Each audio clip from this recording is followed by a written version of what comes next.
Yo mga idol, kamusta? Sports Talk PH nga pala. Ang banta ni Buboy, pag-usapan natin yan mga idol. Ngunit bago ang lahat ay huwag kakalimutang mag-subscribe at i-click ang notification bell button for more sports talk. So kanina nga lamang po ay nakaharap na ng ating pambato na si former WBC Featherweight World Champion Mark Magnifico Magsayo ang kanyang makakasagupan na si Jorge Mata sa kauna-unahang pagkakataon. At dito nga po ay sinukat na nila ang isa't isa kung saan parehong nangako ang dalawa na magbibigay sila ng magandang laban para sa mga fans gawa ng Pilipinas laban sa Mexico ang bakbakan nila. Habang ang isa pang fighter ng MP Promotions na si former WBA Junior Welterweight World Champion Pitbull Isaac Cruz naman ay nag-init din sa kanilang face-off ng kapwa Mexican fighter na si Angel Fierro kung saan kinailangan pang awatin ang dalawa para lamang maiwasan ang posibleng gulo na maidulot ng kanilang paghaharap. Nangako po si Fierro na sa rematch nila sa linggo ay makukuha niya na ang tagumpay sa laban. Habang si Pitbull naman ay gustong ipatikim kay Fierro ang ikalawang magkasunod na talo nito sa kanyang kamay. Kaya naman kaabang-abang din po talaga ang sagupaan na ito. At syempre wala po talagang tapon sa undercard ng Pacquiao vs Barrios. Kasi bukod kila Magsayo at Pitbull, ay andyan din ang rematch ng current WBC Junior Middleweight World Champion Sebastian Fundora at former WBO World Champion Tim Tszyu. Aminado naman si Tim Tszyu na sobrang hirap daw talagang kalaban ni Fundora nang dahil sa tangkad nito.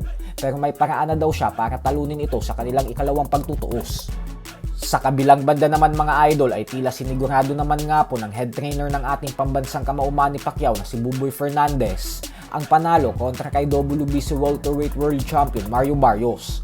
Ang prediksyon po ni Buboy ay third round knockout ang sasapitin ni Barrios. Bukod dyan ay iuwi daw talaga nila ang corona sa ating bansang Pilipinas. Habang sa naging interview naman ng ating kaibigan na si Silver Voice TV, ay sinabi ni Buboy na ibang Manny Pacquiao daw ang hihaharap niya sa atin sa linggo. Abangan umano natin ang pagbabalik ng signal number 5 na bagyong nagmumula sa Pasifiko. Bukod dyan ay humingi din si Buboy ng tulong sa mga Pilipino na ipagdasal si Pacquiao upang mas lalo itong mabigyan ng lakas. Iba ang sasagupain nila sa July 19 na laban. Sabi nga nila, Call to War. Gera kung gera, ibibigay natin ang tamang gera sa kanila. Dahil tayo mga Pilipino, sanay tayo sa gera. Hindi tayo nagmamayabang. Tapusin muna natin ang laban. Ito lang masasabi ko. Mga kababayan ko, tulungan nyo kami magdasal. Dahil ito ay hindi namin magagawa kung wala kayo. Tulungan nyo kami magdasal, mabigyan pa ng mas malakas ang ating pambansang kamaunan sa at pinapangako ko sa inyo. Ibang Manny Pacquiao ang ihaharap ko sa inyo sa Sabado. Uuwi tayo ng Pilipinas na dala ang corona. Yun! Abangan ninyo Yan ang mindset. ang pagbabalik ng bagyo nagmumula sa Ocean Pacific. Aba, anong signal yan, Coach? Signal number 5.